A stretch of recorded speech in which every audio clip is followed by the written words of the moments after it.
Magandang araw mga kaibigan. Isang kwentong muli ang aking ibabahagi sa inyo na tiyak na magbibigay kilig, saya at inspirasyon. Pero kung bago ka pa lamang sa aking channel, ay paki-like po ng video. Paki-click ng subscribe button, pati na rin ang bell icon para lagi kayong updated sa mga paparating ko pang upload.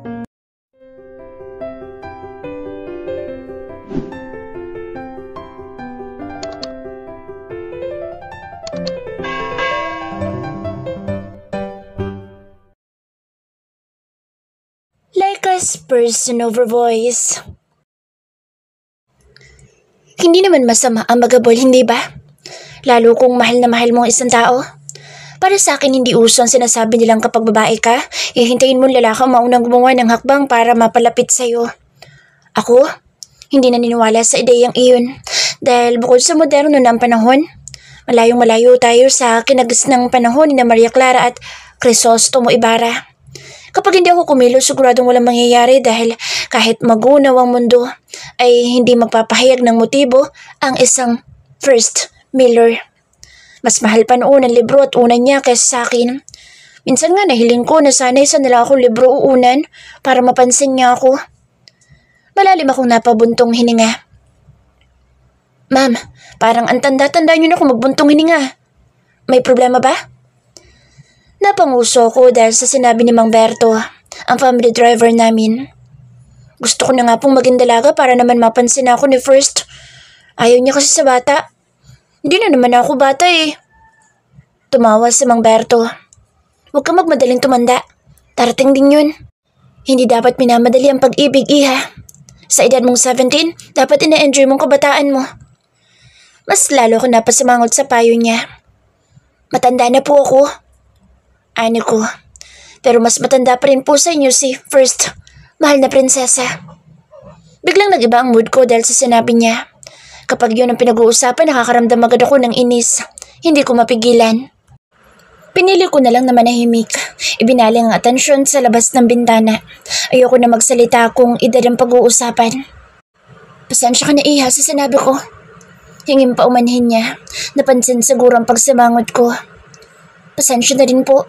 Alam niyo naman pong wala akong ibang gusto kung hindi si First, diba? Tumango ito.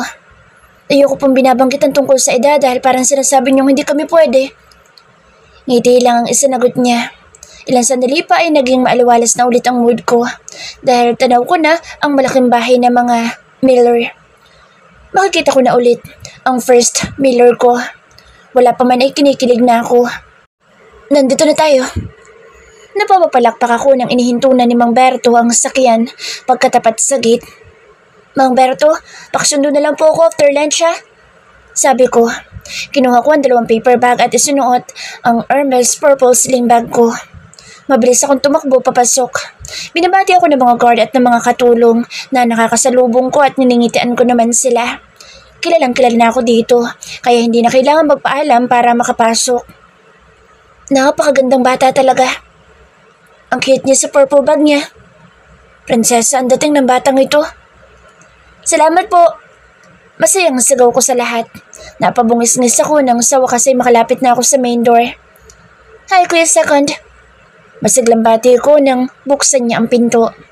Nakatingala ako sa kanya dahil sa halos 6 feet niyang taas. Oh, Princess, tumakbo ka na naman ano? Tumango ako. Napasimangot dahil kinurot niya ang pisngi ko. Kuya Second naman? Masakit kaya? Baka masira mukha ko. Ayaw pa naman ni First sa pangit. Ikaw talagang bata ka. Sa akin may kuya, tapos kay kuya, First lang ang tawag mo. Gumalang ka nga. Pangaasar niya kaya mas lalong nalukot ang mukha ko. Ayoko siyang tawagin kuya dahil magiging asawa ko siya. Ikaw naman dapat may kuya dahil magiging bayaw kita. Katwiran ko. Napabunghalit siya ng tawa. Palagi niya lang akong pinagtatawanan. Diyan ka na nga. Inirapan ko siya at iniwan na namumula sa kakatawa. Nakakainis. Pumasok na ako sa sala at agad na hinanap ang taong pakay ko. Good morning mga gwapo. Sigaw ko. Nanonood sila ng TV na magkakapatid. Except kay Kuya Second na hindi pa rin siguro natatapos sa kakatawa sa labas. Ano ba? Ang tinis ng boses mo? Angal na 7. Bunso sa 7 magkakapatid. He's 12 years old. 5 taon ang tanda ko sa kanya. Tumahimik ka? Hindi ka naman kasali sa mga binati ko. Sabi ko mga gwapo. Gwapo ka ba? Inirapan ko siya at inirapan niya rin ako. Parang bakla. Purple brat. Asar niya. Binalatan ko. 7 bansot. Nagtawanan ang mga kuya niya maliban kay first ko na busy sa pagbabasa ng libro na parang may sariling mundo. Ang gwapo niya talaga kahit naka-side view. Ang tangos ng ilong tapos ang pouty ng lips at mapula. Yok, para kang manyak sa kanto ko makangisi. Singit na 7. Mukha talaga siyang nandidiri pero wala akong pakaalam sa bansot na ito. Nakangiti akong kumuway kay Kuya 3rd, Kuya 4th, Kuya 5th at Kuya 6. Tumango sila sa akin at nakangising itinuro sa first ko. Sanay na sila sa akin at kapag asar sila sa katahimikan ni first ko, ako ang tinatawag nila para bulabugin ito. Pumunta na naman siya dito para guluhin ang buhay ni Kuya. Bulong pa ni 7. Hindi ko siya pinansin kahit nakakainis siya. Naglakad ako papunta sa pwesto ni first ko. Kahit kailan talaga, papansin ang bansot na ito. Bansot ang tawag ko kay 7 dahil sa 7 magkakapatid, siya ang pinakamaliit. I know normal iyon dahil siya ang bunso. Pero mas mataas ako kaysa sa kanya ng konti. Nasa likod na ako ng gwapo kong future hobby. Saka ako siya dinamba ng yakap mula sa likod. Happy weekend first ko. Malambing kong bulong sa kanya. Mabilis kong hinalikan ang leeg niya dahilan para mapasigaw ito. Laika! Bumungusgis lang ako. Ang cute niya kasi. Ang bango mo? Biro ko pa sabay peace sign dahil ang sama talaga ng tingin niya sa akin. Bumalik siya sa pagbabasa. Hindi na ulit ako pinansin tulad ng lagi niyang ginagawa. Pero dahil ako si Laika, hindi ako tumigil sa pangungulit at wala akong balak na tigilan siya. Umakyat ako sa likod ng couch para mapunta sa harap niya. Medyo may kataasan kaya tumaas ang laylayan ng dress ko hanggang sa dulo ng hita ko at bumagsak ako sa tabi niya. Umayos ka nga, parang hindi ka babae. Madiin ang mga salita nito. Lagot, galit na talaga siya. Pabalang niyang hinila pababa ang dress ko at inis na bumalik sa pagbabasa. Kapag ganyan siya, alam kong gusto na niya akong sakalin. Sorry na. Ngumuso ako para magpa-cute pero tulad ulit ng dati wala siyang pakaalam. Ito may gift ako sa'yo. Inabot ko sa kanya ang 2 paper bag pero hindi niya pinansin. Napakamot na lang ako sa pisngi ko. Inilabas ko ang 2 unan mula sa paper bag na ang print ay picture naming 2. Kuha ito noong beach party ng family namin last week kasama mga pamilya nila. Nakasimangot siya sa picture habang ako, kulang na lang mapunit ang labi kakangiti habang yakap siya sa bewang. Nakasando siya ng kulay itim at swimming short. Samantala ako, naka one piece na pinatungan ng short. Kulay itim din ang suot ko dahil ginaya ko siya para soulmate kami. Hindi nga sana siya papayag na magpapapicture kasama ako kung hindi lang siya sinabihan ni Daddy. Ito palagang gamitin mo ha? Meron din ako nito sa bahay para may couple pillow tayo. Masayang sabi ko. Itinaas kong ulo niyang nakasandal sa couch at doon inilagay ang isang unan para yun ang higaan niya. Ayan, para hindi mamanhid ang batok mo. Mag-isa lang ako nagsasalita. Siya, nakatuon lang ang atensyon sa libro.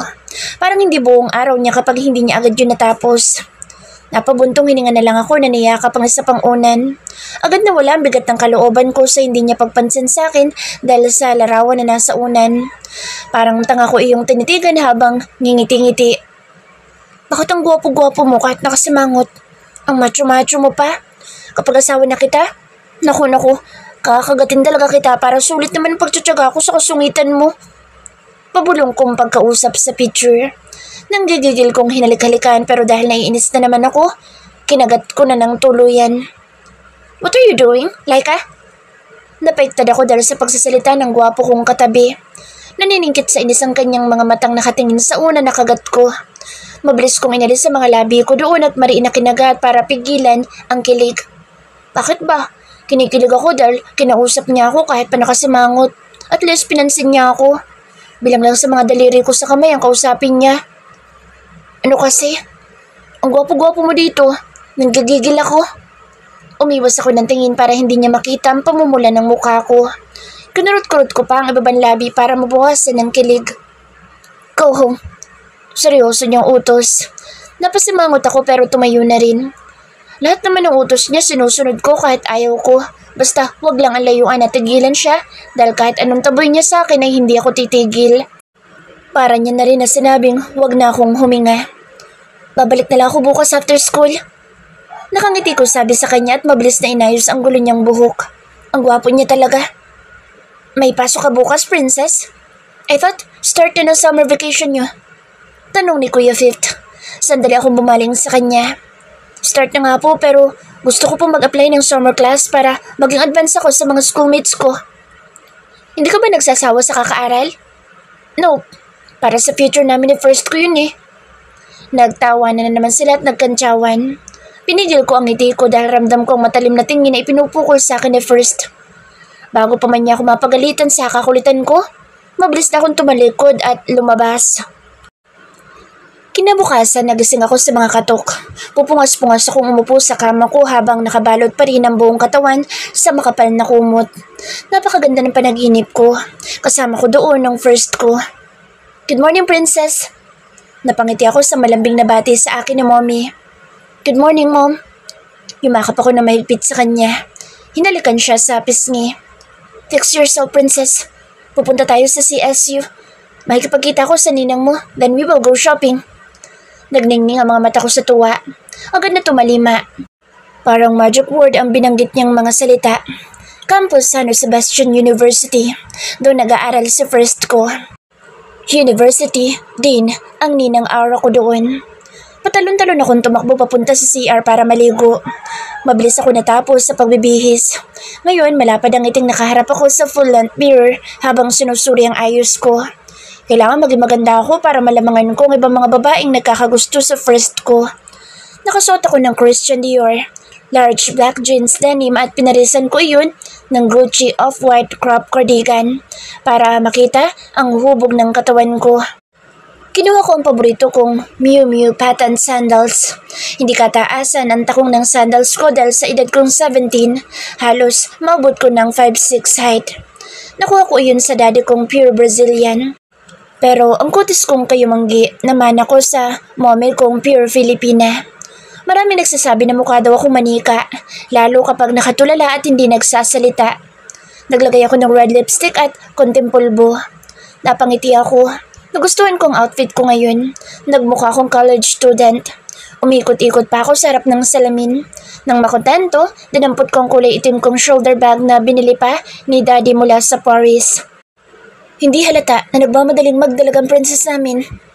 Biro ni daddy nang makababa ako. Napanguso ako.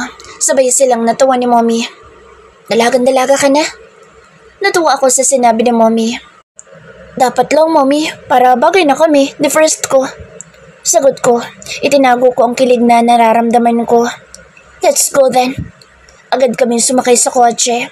Mas lalong napuno ng saya at excitement ang puso ko dahil sa paglipas ng ilang minuto ay nakarating na kami sa CSU. I'm coming, my future husband. Bulong ko. Nauna akong bumaba sa sasakyan. Excited na excited ako. Unang dumako ang tingin ko sa pinakamalaking building na nasa gitna. Iyon ang pinakabungad ng university. Natigilan ako. Napawi ang masaya kong ngiti dahil sa nakita ko. Ang sakit sa mata at sa puso. Tanaw ko si first ko na masayang nakikipag-usap sa isang babae habang papasok sa building na iyon. Nakangiti ito. Yung ngiti na hindi niya maibigay sa akin. Napakasakit palang makita siyang may kausap na iba. Na masaya at kalmado. Bagay na hindi niya kayang gawin kapag ako ang kausap. Bakit sa akin lagi siyang nakabulyaw? Sa akin lagi siyang nakasimangot. Laging iritado at laging galit. Kahit gusto kong umiyak, hindi ako nagpahalata sa mga magulang ko. Tiniis ko ang kirot sa dibdib ko. Ayokong mag-alala sila. Imbis na magmukmuk, taas no ako naglakad papunta sa building na pinasukan nila. Nakangiti pa rin ako. Hindi ka na magpapakita sa ninang mo? Tanong ni mommy nung makitang hiwalay na daan ang tinataha ko. Umiling ako. Pasabi nilang po, hi. Nakatitig lang siya sa akin. Go ahead, mom. Maglilibot lang po ako sandali. You sure? Tanong ni daddy. Opo, dad. Don't worry, I won't go anywhere. Pareho silang humalik sa pisngi ko bago humiwalay. Tanaw ko ang paglalakad nila. Mapait ako napangiti. Kung hindi lang ako maagang nakaramdam ng pag-ibig, Sana kontento na ako sa ganitong tagpo ng buhay ko. Si mommy, si daddy at ako, masayang magkakasama. Kontento ako, pero mas kontento ako kung pati si first ko kasama ko. Malalim ako na pabuntong hininga bago nagpatuloy sa paglalakad. May mangilan-ngila na napapatingin sa akin kapag napapadaan ako. Niningitian ko sila. Abala pa rin ang mga estudyante sa pag-aaral. Hindi tulad namin mga senior high na bakasyon na. Nasaan na kayang asawa ko? Patingin-tingin ako sa paligid. Tuluyan akong pumasok sa building na pinasukan kanina ng first ko at ng babae niya. Ako ang legal na asawa kaya ang kausap nito kanina kabit lang. Hey kuya! Bati ko sa lalaking nakita kong kakapasok rin lang ng building. Kakapalan ko ng mukha ko. Ayokong maligaw ako. Mas nakakahiya. Mas lalo kong ginandahan ang pagkakangiti na lumingon nito. Mas matangkad sa akin ang lalaki na kung tamang tansya ko, mga kasintangkad ng first ko. Wapo ito, lalo nang ngumiti. Lumabas ang isang dimpo. Pero mas pogi pa rin para sa akin ang asawa ko. Yes, Miss Beautiful? How may I help you? Napahagikik ako dahil sa pagtawag niya sa akin ng Miss. Ibig sabihin hindi ako bata sa paningin nito. Kuya, pwede magpatulong sa paglilibot? Lakas loob kong tanong. Mahina itong tumawa. Bahagya pang kinagat ang ibabang labi. Kuya? Miss, hindi pa naman ako ganoong katanda para tawagin mong kuya. By the way, the name is Alex. Alex Benitez. 22 years old. Dapat talaga kitang ikuya kasi mas matanda ka sa akin. Inabot ko ang kamay niyang nakalahad. I'm Laika Ferreira. 17 years old. Nagulat ito nang malaman ang edad ko. Seriously? 17 ka lang? Nalalaki ang mga matang pinasadahan nito ang kabuuan ko bago muling tumitig sa mga mata ko. Yup, pwede na ba kitang maabala? Hindi pa kasi ako familiar sa school niyo. Muli pa nitong sinipat ang kabuuan ko. Hindi ko na napigil na pamewangan ito at pagtaasan ng kilay. Ngayon ka lang ba nakakita ng 17? Umiling ito. Hindi naman. Akala ko lang magkaedad tayo. Parang ang matured mo. Hindi ko pinansin ang sinabi niya. Itutur mo na ako? Hindi ka naman feeling close, no? Tatawa-tawang sabi niya. Inirapan ko lang. Alam mo Kuya Alex, ganito talaga ako sa lahat at nagkataon lang na ikaw ang taong nakita kong pumasok dito, kaya ikaw ang nakulit ko. Mas okay sana kung tatawagin mo lang akong Alex. Napahinto ako. Tumingin sa muka. Nakangisi siya. Sabi ni Mom at Daddy, dapat daw rumespeto sa mas nakatatanda sa akin kaya kailangan may kuya ang tawag ko sa'yo. Tumangutango ito. Namulsa. Binabawi ko na palang sinabi kong matured ka. Well, oo.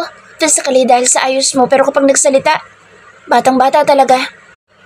Alam mo, napakadaldal mo po bilang isang lalaki. Tara na. Hinila ko siya. Lihim ako nagpasalamat nang magpatangay siya. Habang naglilibuhat pa na ang kwentuhan namin, parang may kasama kong bakla sa kadaldalan niya. Madali namang naging palagay ang loob ko sa kanya. May sense of humor at friendly siya. Ano nga palang ginagawa ng isang batang katulad mo sa university na ito? Usisa niya. Nagkabit-balikat ako. Binibisita ko lang ang asawa ko. Ngiti-ngiti ako habang sinasabi iyon. May asawa ka na? Hindi makapaniwalang tanong niya. Tinanguan ko siya sabay hagikik. Oo, pero ako lang may alam. Napabuga ito ng hangin. Akala ko totoo na. Ang bata mo pa. Napaingos ako. Hindi kaya. Dalian mo na nga para mahanap na natin ang asawa ko. Napakabagal niyang maglakad. Parang model na panay ang pose sa hallway. Sino ba yung asawa mo na ikaw lang may alam? Sasagot pa sana ako sa tanong niya pero natuod ako sa kinatatayuan ko. Kulang na lang, literal na lumabas sa mga mata ko ang mga puso ko dahil sa napakagwapong nilalang na makakasalubong namin. Ngayon ko lang napagmasdan ang suot niya. Nakasuot ito ng black jeans at fitted semi-shirt na kulay blue at rubber shoes. Pero sa paningin ko, para pa rin siyang prinsipe. Mahigpit ako napahawak sa strap ng bag ko para itago ang kilig. Gusto kong magtatalon.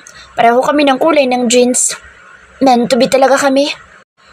Malabinatang version ni Chris Evans ang mukha ni first ko. Nagwawala ang kaba sa dibdib ko.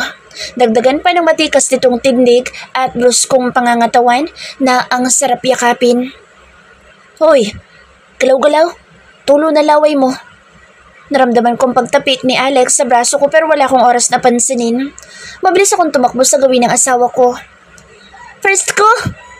Sagaw ko. Nagsalubong ang makakapal nitong mga kilay nang makilala ang maganda kong muka. Napahagikik ako. Anong ginagawa mo rito? Yun agad ang tanong nito. Seryoso as usual. Hinahanap ka? Sagot ko sabay taas baba ng mga kilay. Mas lalo lamang itong nairita pero hindi naman tinatanggal ang pagkakalingkis ko sa mamuscle nitong braso. Umuwi ka na.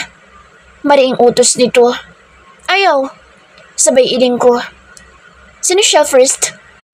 Mahinding tanong ng babae na ngayon ko lang napansin na nasa likod dito ni first ko. Kung hindi ako nagkakamali, ito ang babaeng kasama niya kanina. Nakaramdam ako ng inis dahil sa presensya niya. Tinaasan ko siya ng kilay. Pinasadahan ko ng tingin ang kabuuan niya. Walang panama sa katawan ko at mukha ko. Kapatid ko. Sagot ni first ko. Napasimangot ako. Nakakainis. May kapatid ka palang babae? Napangiwi ako sa sobrang kahinina ng boss dito. May kapatid ka palang babae? Bubulong-bulong kong paggaya sa boss niyang parang inipit na butiki. Meron. Pinandilatan niya ako. Ngali-ngali kong barahin ang babaeng kaharap namin ngayon kung hindi lang sumingit si Alex. Sabi mo asawa? Kapatid ka lang naman pala. Tumawa ito ng malakas. Binantaan ko siya gamit ang panlalaki ng mata ko pero wala siyang pakaalam. Napilitan akong bumitaw sa braso ng first ko. Dali-daling hinila si Alex, di kalayuan sa dalawa na napasunod ang tingin sa amin. Di ba sabi ko sa'yo, ako lang may alam kaya huwag ka maingay. Papahaba ko dalo sa'yo eh. Kinurot ko ng bahagian dyan niya. Sekreto ba yun? Bakit kasi hindi mo agad sinabi? Nangaasar pa rin. Kapag hindi ka pa tumigil, papasakan ko ng papel yung bibig mo. Sana pala hindi na lang kita kinausap kung alam ko lang na napakadaldal mo. Taig mo pang bakla. Inis na sabi ko. Tinawag mo kong bakla? Kunwaring naningkit ang mga mata nito pero halatang nagpipigil ng tawa. Sabi ko para kang bakla dahil sa kadaldalan mo. Tinalukuran ko ito. Muli ako lumapit kay first ko. Naantala pa tuloy ang moment namin dahil sa surot na iyon. Pati ang babaeng ito hindi malang marunong makaramdam. Uso kasi ang common sense. Halikan kita dyan eh, makita mo. Sabi ni Alex kahit nasa harap na ulit kami ng dalawa. Gawin mo, sasapakin kita. Ipinakita ko sa kanya ang nakakuyom kong kamao pero ang surot, ngumuso pa. Inilapit sa akin ang muka. Agad ako nagsumiksik sa kilikili ng asawa ko. Ang bango? Sana dito na lang ako tumira. Stop it, Alex. Saway niya. Humarap sa akin. Inalis ako sa pagkakasiksik sa kilikili niya. Ikaw bata ka, umuwi ka na. Sagabal ka palagi sa buhay ko. Tumaas ang boss niya. Bakas ang sobrang inis. Masamang masama ang tingin. Pare, bakit hindi mo sinabi may ganito kakagandang kapatid? I thought lahat kayo lalaki. Gusto kong pigilan si Alex pero sadyang pakaalamero talaga siya. None of your business, Benitez. Magkakilala sila? Base sa galaw ni Alex at pakikipag-usap sa first ko, mukhang close sila. Binanggit pang apelido ng surot. Pwede ko bang maligawan? Hirit pa nito. Kulang na lang bumunghalit ako ng tawa sa mga pinagsasasabi nito. Samantalang kanina nang malaman kung ilan ang edad ko, kulang na lang mamutla at kumaripas ng takbo. Don't you dare! Hindi ko napigilang matawa nang masilip ko mukha ni Alex at binilatan ako. Mas isip bata sa akin ang surot na ito. Cute. Hindi nito napansin ang sinabi ni first ko. Malakas niyang tinapik ang kamay nito nang tangkaing pisilin ang pisngi ko. Mahigpit na hinawakan ng braso ko. Hinila ko palabas ng building. Nagkakanda tapilok na ako dahil sa laki ng mga hakbang niya. Panayandayin ko pero wala siyang pakialam. Kailan ba nagkaroon? Dahan-dahan naman, baka mamagaan pa ako. Pigil ko pero parang binilang siya. Mas lalong binilisan ng paglalakad. Hila-hila pa rin ako. Hindi lang yan ang aabutin mo kapag hindi ka pa umuwi. Huwag ka na magpapakita sa akin kahit kailan. Inis na sabi niya kahit ang pagbitaw sa akin ay marahas. Mabilis akong humawak sa kotse para hindi tuluyang matumba. Nakarating kami sa parking lot. Laking pasasalamat ko dahil hindi ako nadapa. Ang tigas-tigas ng ulo mo. Ilang ulit ko na bang sinabi? Paulit-ulit na lang tayo, Laika. Kulang na lang ay hingalin siya dahil sa pagbulyaw sa akin. Gusto mo bang ipahiya pa kita sa lahat ng tao para lang tumigil ka? Hindi ka nadadala sa may nawang usapan. Daig mo pang pokpok na desperado sa lalaki. Hindi ko nagawang sumagot. Hindi dahil takot ako kundi dahil mariin kong kagat ang labi ko para pigilan ang paghikbi at paglabas ng mga luha ko. Sorry. Tanging nasabi ko bago yumuko. Ayoko makita niya akong umiiyak at mahina. Baka hindi na talaga siya magkagusto sa akin. Sorry sa nagawa ko. Kung may nagawa man ako mali, wala akong pakailam sa sorry mo. Umuwi ka na at huwag ka na magpapakita sa akin. Galit na niya. Hindi ko natinag sa kinatatayuan ko. Ni konting galaw, hindi ko ginawa dahil hindi ko kayang gawin ang gusto niya. Hindi ko kayang huwag magpakita sa kanya dahil baka mamatay ako. Sigawan, murahin at pagsalita na lang niya ako ng masasakit na salita kaysa ang hilingin layuan siya. Hindi ko kaya. Yan ba talagang gusto mo? Lakas loob na tanong ko kasabay ng pagpatak ng mga luha na kanina ko pa pinipigilan. Oo. Agad na sagot niya. Nakatingin diretso sa mga mata ko. Hindi man lang nakuha mag-isip o magdalawang isip sa isasagot. Sinalubong ko nag-aalab niyang mga tingin. Medyo gumaan ang loob ko na makitang hindi galit ang nasa mga mata nito. Wala akong pakialam kung makita man niya ang mga luha ko. Pasensya na pero hindi ko magagawang gusto mo. Hindi ko kayang lumayo sa'yo. Nagtagis ang mga bagang niya. Kumiyom ng mariin ang mga kamao. Nagsisilabasa ng mga ugat sa kamay. Bumuka ang bibig niya. Handa nang sumigaw ulit pero hindi yun na ituloy dahil sa pagdating ni na mommy at daddy. Mabilis pa sa 4:00 pinahid ko ang mga luha ko. Mabuti na lang talaga at bahagya ako nakatalikod sa gawin nila. Princess, boses ni daddy. Gusto kong humagulhol pagkarinig sa boss niya pero kinaya kong pigilan. Pilit akong umiti bago humarap sa kanila. Oh, nandito pala sa uno. Hey iho. Nakapagbeso siya sa mga magulang ko, habang ako, piniling talikuran na lang siya. Baka maiyak na naman ako. Hello, tita. Tito. Ang bilis naman magbago ng boss niya. From mad to sweet. Dahil ko pang pinagbagsakan ng mundo. Hindi ko magawang umiti dahil sa sama ng loob ko sa sarili. Oo, sa sarili ko ako naiinis, hindi sa first ko. Hindi ko magawang makaramdam ni katiting na pagtatampo sa kanya. Never in my entire life. Kailangan ko lang palipasin ng mga araw bago ulit magpakita sa kanya para kahit papaano ay mabawasan ang pagkairita niya sa presence ko. Punta na po ako sa kwarto ko. Paalam ko sa mga magulang ko. Pagka-uwi namin galing CSU na agad naman nilang tinanguan. Hindi na rin ako tumuloy sa pagsamang mag-shopping kay mommy. Siguradong hindi ako mag-enjoy sa lagay ng mood ko ngayon. Napabuntong hininga ako. Walang bihis na sumalampak sa kama. Pakiramdam ko pagod na pagod ako ngayong araw dahil sa mga nangyari. Habang nakatulala sa kisame, bumalik sa isip ko mga sinabi niya kaya hindi ko na naman napigilan ng mga luha ko. Hindi ko pinahid. Hinayaan ko lang na lumabas sa mga iyon para kahit papaano mabawasan ang bigat sa kalooban ko. Ano bang dapat kong gawin? Ilang minuto akong tulala. Bumangon ako. Niyakap ko mga tuhod ko habang nakaupo sa gitna ng kama. Pinagbasta ng mga poster at sandamakmak na pictures na nakadikit sa wall. Sa dami ng mga iyon, nagsilbi ng interior design. Mga nakaw na kuha ko kay first ko. Napangiti ako. Ang gwapo niya kahit na anong anggulo. May naka-side view, nakasimangot, sa lubong mga kilay. May kuha din noong lumaban ito ng swimming at nakakuha ng gold medal. Naalala ko, nakuhanan ko siya noon ng picture dahil kasabot ko sa naninang at ninong, mga magulang niya. Pati na sina daddy at mommy. May kuha din na nagbabasketball sila ni na Kuya 2nd, Kuya 3rd, Kuya 4th at Kuya 5th sa basketball court sa likod ng bahay nila. May kuha din noong nagpunta kami sa Paris, France at sa likod niya ang Eiffel Tower. Marami pang kuha na hindi ko malilimutan ng mga alaala sa bawat pictures. Hindi mo na ako magpapakita sa iyo ng ilang araw. Pagkausap ko sa picture niya, pero agad din ako umiling. Hindi pala. Hindi ko kayang hindi ka makita sa isang araw eh. Napakamot pa ako sa pisngi. Ano kayang pwede kong gawin para mawala ang galit mo sa akin? Wala akong maisip kaya naiirit ang ginulo ko ang buho ko. Kailan pa ako natanga? Mahal na mahal talaga kita first ko. Bumalik ako sa paghiga. Mariing niyakap ang unan bago ako pumikit kahit alam kong baka hindi agad ako dalawin ng antok. Halos kalahating oras siguro ako nasa ganoong posisyon nang marinig ko mahinang katok. Princess, dinner is ready. Mi, mauna na po kayo. Busog pa naman po ako kaya bukas na lang ako kakain. Sagot ko. Kahit ang totoo, kumakalam na sikmura ko. Wala lang talaga akong ganang kumain ngayon. Are you sure? Ramdam ko ang pag-alala sa boss niya. Hyper ako. Malikot at madalas nasa labas kaya siguro nagtataka siya kung bakit ako nagkukulong sa kwarto ko at hindi nangungulit. Yes, me.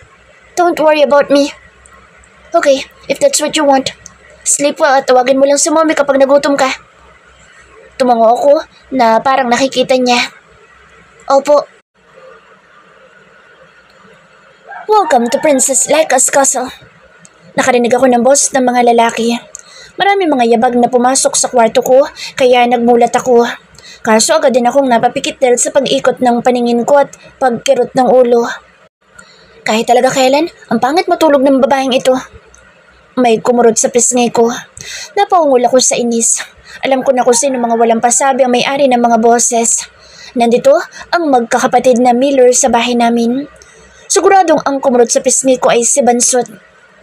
Good morning, Princess Laika. Bati ni Kuya Third. Gustuhin ko man sumagot, hindi ko magawa dahil sa panghihina.